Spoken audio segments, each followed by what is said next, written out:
kali 6 meter lah kurang lebih segitu panjang sama lebarnya tuh. Ruangannya cuma segitu doang. Dan itu masih anyaman bambu, bilik masih anyaman bambu. Nah, dan itu bawahnya men air.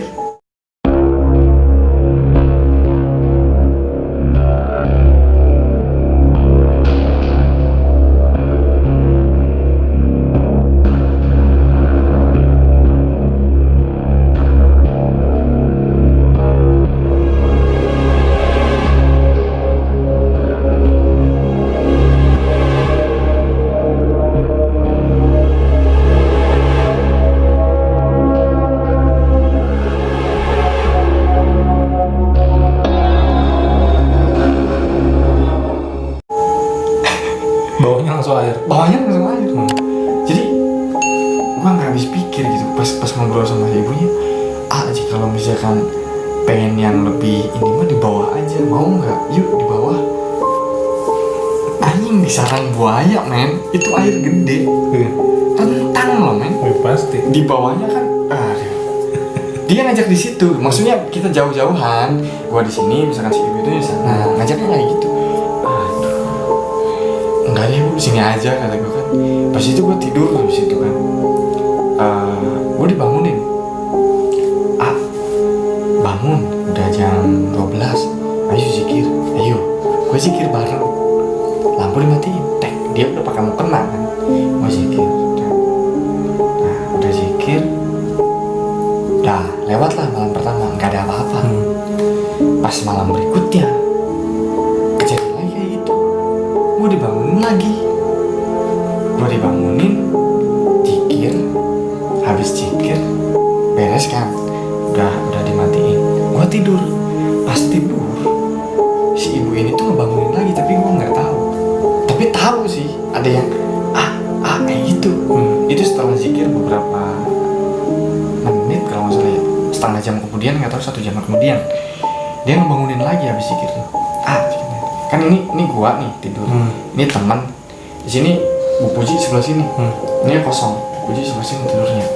Iya namanya Bu Puji. Nah pas itu gua dibangunin, bangun. Gua nggak bangun. Pas bangun jam 3 gua bangun lagi. Gua kebangun, dia masih duduk. Bu kata gua tuh, ibu nggak tidur tah? Enggak. Dari tadi dibangunin susah banget. Iya kedenger sih, cuma ngantuk banget gitu kan. Emang ada apa sih bu? Tadi tuh loh pas tidur itu didatengin sama orang cantik banget. Anjing gue bilang cantik banget. Kan di situ malah mikirnya bukan takut nih. Mikirnya tuh wah ada apa nih? Kita kan ada apa nih? Ternyata pas besoknya, nah kan dia masih cerita dulu bahwasannya dia tuh kayak ngusap-ngusap kening kayak gini katanya tuh. Iya bu, iya beneran kata dia. Terus kenapa ibu nggak bangunin? Orangnya sayanya aja takut liatnya katanya tuh. Dia pakaiannya kayak pakaian kerajaan, pakaiannya tuh pokoknya mungil kecil cantik banget. Mungil kecil jadi nggak gede badannya tuh, mungil kecil. Dia cuman kayak gini doang, tapi cuman ke A doang, ke teman abang enggak. Makanya penasaran nih, ada apa nih? Besoknya gue izin pamit pulang. Mau ke? Enggak, udah aja udah selesai. Udah selesai. Tapi pas gue mau pulang ke ini dulu, ke kuncinya dulu, sambil menceritakan kejadian itu. Dan kata si mbahnya tuh katanya tuh, itu kayak yang kasihan di sama kamu tuh. Aku udah capek kemana-mana tapi nggak ada hasilnya. Udah capek kemana-mana cari anti. Kamu tuh pengen ngatasin orang satu ini doang, tapi nggak ada yang bantuin. Karena yang apa ya istilahnya tuh yang nyerang terus ke rumah gitu ya, ke keluarga itu satu orang nih, satu orang. Gue nggak bisa nyebutin inisial orang itu, gue takutnya malah jadi fitnah karena memang orangnya sudah meninggal dunia. Jadi gue kesana kemari itu nyari penangkal karena gue capek men digangguin terus. Tapi gue setelah beberapa kali datang ke kiai ini jawabannya cuma satu, nggak usah dibalikan, biarkan saja. Dalam hati anjing mau sampai kapan men? Nunggu terus ya. Iya, kalau misalkan nunggu dia mampus, kapan mampusnya? Dia masih muda, keker, sehat. Gua mah krempeng, dia mah keker men. Kalau nunggu mati, kapan matinya? Bisa jadi gua mati duluan kalau dibiarkan gitu kan. Sampai udahlah pasrah, gua udah nggak mau ngurusin lagi, udah pasrah. Sampai pada akhirnya datang suatu hari orang ada berita bahwasannya orang tersebut meninggal. Men, sangat mengenaskan men. Berarti nggak lama kemudian orang itu meninggal dan Bukan nggak lama sih, kayak beberapa tahun kemudian men. Oke. Beberapa tahun kemudian, jadi setelah gue bener-bener capek, udahlah, gue bilang kayak gini, ya Allah udah, gue pasrahkan orang ini, terserah. Kalau memang dia mau ngebunuh saya silahkan. Gue sampai udah benar-benar capek kesana kemari, nggak ada men yang bantuin. Hanya sebatas ngebantu. Iya gue nggak ngilangin jasa-jasanya orang-orang yang hebat yang gue kenal gitu, kayak kiai kayak yang dia ngebantunya cuma ketika ada yang ngirim nih ke sini, makhluk lagi diusir, udah. Oke, dikasih penangkalnya. Kalaupun dikasih kayak yang nggak mempan. Ya misalkan penangkalnya bertahan berapa hari, sedangkan yang ngirimnya terus-terusan, mau kayak gimana kan? Bukan nggak percaya sama kiai itu lagi, enggak. Sampai sekarang pun gue masih ke sana, gitu kan. Sampai gue datang lagi ke sana, Pak ini ada kejadian ini, udah diambil, udah selesai. Pernah satu ketika dia ke rumah gue main, dia main ke sini, ya kiainya gitu main. Silaturahmi padahal sama gue ngobrol dong. Pulang-pulang istrinya langsung sakit. Keren nggak? Gangguan yang ada di rumah. Nular berarti. Wah, ada. Sampai seminggu kemudian gue kesana, dia ngobrol. Gue kenapa percaya banget sama orang ini? Gue yakin dia orang nggak pernah bohong bro. Jadi orangnya benar-benar jujur, benar-benar jujur bro. Bahkan selama ini gue minta bantuan pun, dia nggak pernah target harus sekian ratus ribu, nggak pernah. Kalau biasanya orang hebat yang gue temuin yang jitu kayak gitu biasanya mahal kan. Sekali pengobatan bisa jadi 1 juta 2 juta atau enggak 200-300. Karena gue pernah kemana-mana dan nggak sehebat beliau tapi mintanya udah gede-gede, udah aneh-aneh. Makanya men, yang namanya wilayah 3 Cirebon ini gue udah jelajahin semua kayak kiai-kiai itu. Udah khatam kayaknya. Dari Sumedang, Indramayu, Bangun 2, Cirebon, Majalengka kamu udah habis kayaknya semua Majalengka.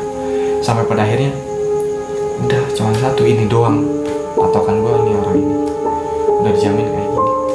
Dia pulang dari sini sakit istrinya, sakit. Ternyata kata dia tuh datang yang nyerang tuh banyak yang datang ke rumah ketika posisinya dia ada di sini, yang kenanya istrinya. Tapi 2 hari kemudian langsung sembuh. Keren gitu. Udah benar-benar sakit nggak bisa gerak, 2 hari sembuh langsung. Makanya udah, saya sih percaya sama beliau sih kayak gitu. Ya cerita gue sih kayak gitu mas bro. Tadi kan disebutkan kan matinya itu mengenaskan. Nah itu mati mengenaskan dalam artian seperti apa? Bisa dijelaskan gitu? Apakah tiba-tiba tabrakan atau ini sih kecelakaan? Kecelakaan. Bukan kecelakaan, jadi semacam ini amit-amit ya, bukan berarti. Kalau gimana ya, gue bingung bro jelasnya, takutnya ini jadi fitnah juga gitu ya. Tapi ya memang semenjak orang ini nggak ada tuh rumah tuh aman coy. Aman ketika yang namanya hawa nggak betah di rumah itu nggak ada, kita tetap betah di rumah, kita ibadah pun fokus gitu loh. Kita mau ngapa-ngapain bebas, terus kayak ide-ide itu muncul, kita mau usaha apa ya alhamdulillahnya nggak terlalu berat gitu loh. Meskipun ya yang namanya persaingan kan tetap ada ya dalam hal apapun ya, meskipun ada lagi yang munculnya ada lagi nih, tapi ya nggak seberat orang yang ini gitu loh, yang udah mati gitu loh. Sampai sekarang pun ada yang sering ngirim-ngirim kayak gitu, ada. Tapi ya udah sih, ini sih bukan merendahkan ilmu, bukan, mohon maaf banget, gue nggak merendahkan ilmu sama sekali. Tapi bagi gue yang sekarang ini, yang sekarang datang kayak ya gitu bro, bukan merendahkan, tapi memang gue nih udah biasa dengan yang berat gitu loh. Ini yang cetek-cetek datang ke sini, yang ngapain gitu loh. Ini bukan tandingan gue lah gitu, lu mau nunjukin juga gitu loh. Ya bukan apa ya, bukan istilahnya tuh Merendahkan. takabur gitu ya, bukan takabur, nggak takut, bukan, rasa takut tetap ada, tapi kayak yang ya nggak dibawa pikiran lah, lu mau ngapain ngirim juga bodo amat gitu kan, udah nggak keras lah istilahnya. Misalkan lu nggak pernah nih kejadian kayak gitu di rumah, lu kejadian kayak yang sekarang gua alamin pasti ngerasanya berat banget, padahal menurut gua itu ringan kayak gitu loh men. Biasa aja. Iya biasa aja gitu. Sampai kan masih ada yang kayak gitu tuh. Pokoknya hampir kadang setiap malam Jumat itu pasti di keluarga gua pasti ada yang sakit perut satu orang. Pasti itu. Padahal nggak ada sebabnya. Nggak ada. Setiap malam Jumat itu pasti ada yang sakit perut. Dan anehnya cuma dibacain ayat kursi sembuh. Cuma 30 kali doang ayat kursi sembuh. Ya gimana nggak cetek men. Gua ngadepinnya ya elah ayat kursi doang ini udah sembuh. Sedangkan yang kemarin yang sampai mati udah baca alif sampai jet, kasarnya ngomong itu nggak pernah sembuh men. Beneran nggak pernah sembuh. Sampai ya itu bener-bener harus gua sampai harus ngebalikin ini, harus ngebalikin orang tersebut. Kalau pengen ngebalikin, gue pernah ada yang nawarin minta berapa puluh juta, men duit dari mana? Jualan galon bertahan hidup bisa makan aja udah syukur gue pas itu. Ada yang beli 2 galon aja udah senang banget gue pas itu kan. Ih disuruh puluhan juta gitu, yang mendingan buat makan ya atau buat modal gitu kan, kayak gitu. Makanya sampai ya itu gue pasrah gitu, makanya ya udahlah sok aja lu mau bunuh gua udah mati lah. Sampai gua beneran udah ngomong kayak gitu. Sampai aduh ini tuh sebenarnya pengen gua buka tapi takut gimana gitu. ada satu momen yang kayak gini men. Ada satu momen gua pernah hampir datang ke Gontor Pesantren yang terkenal itu ya. Iya.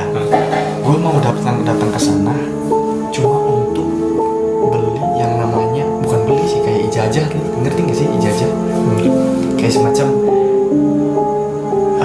gini loh, yang namanya ijazah tuh kayak misalkan lu datang ke kiai ini, lu dikasih ijazah bacaan ini dengan mahar segini gitu loh. Jadi maharnya itu harus sesuai. Kenapa harus sesuai? Misalnya nih gua dapet maharnya itu 2 gram emas. Ketika lu mau ijazah ke gua bacain tawasul atau hadoroh gitu kan, lu ke gua mahar 2 gram, ini bacaannya lu udah sah kayak gitu, ngerti nggak? Dan biasanya bacaan-bacaan yang kayak itu bacaan-bacaan yang langka biasanya. Gue sampai datang ke Gontor men, hampir datang ke Gontor, cuman nggak jadi karena gue ditawarin ada kiai yang berani ngasih ke gue, ngasih dengan harga mahar 2 gram. Gue coba ngambilin itu untuk melawan satu orang ini doang. Efeknya kayak gimana? Kepala gue men ini berat 2 hari nggak sembuh. Berarti ada efeknya. Ada efeknya. Gue datang lagi kan ke kayak itu yang ngasihnya gitu, yang gue ijajahin gitu kan. Pak ini gue gimana nih gitu kan? Nih kepala nih udah nggak kuat banget. Dia cuma kayak gini doang, hilang. Dia sampai ketawa doang. Ketawa dia ngomongnya apa coba? Lu baca itu nggak pakai sholawat ya? Dalam aja. Iya pak, enggak. Kan dari awal udah dibilang harus sambil baca sholawat. Males pak, kebanyakan kata gue kan. Ya itu kesalahannya. Oh ya udah, lain kali gue baca pakai sholawat. Jadi 1:6. Kalau bacaan itu 1 kali, sholawatnya 6 kali. Kayak gitu. Kalau bacaan itu 60 kali, berarti sholawatnya 600 kali. Kayak gitu loh bro. Pernah satu malam gue bener-bener udah gedek banget sama orang itu. Dalam hati tuh ya kayak gitulah. Ya Allah, kalau misalkan memang bacaan ini bisa meruntuhkan orang tersebut, runtuhkan. Saya udah capek sambil dibaca. Awal memang gak ada efek apa-apa, tapi kejadiannya kayak yang bertubi-tubi gitu loh bro.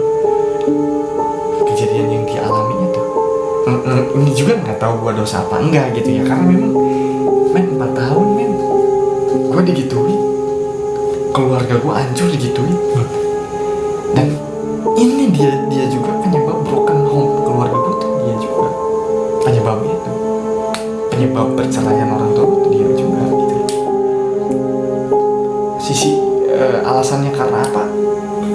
Pengen kuasai. Kalau yang gue ambil sih, kalau dari orang lain, gue nanya kan ke kiai ini, pak ini kayak dia tuh tujuannya apa sih pengen kayak gini? Tujuannya kayak gitu, pengen hancurin. Gitu bro. Jadi ya sangat mengerikan sih. Sangat mengerikan. Dari awal benar-benar dari awal sebelum perceraian ya udah diganggu. Oh jelas. Bahkan ini yang bikin tragis menurut gue kayak gini men. Nih gue nih posisi kelas 2 SMA. Itu kan udah broken.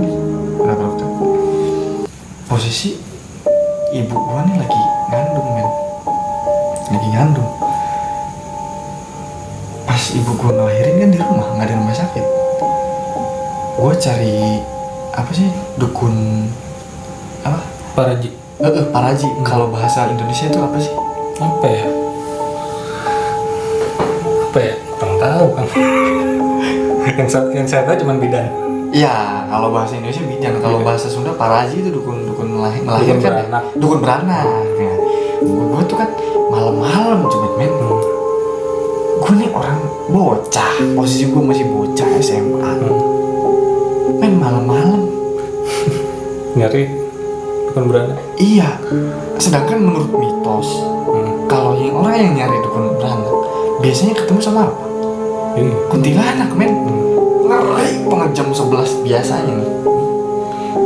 Dari sampai apalah di blok-blok gue tuh ramai jam 11. Ini malam itu sepi banget, nggak ada orang.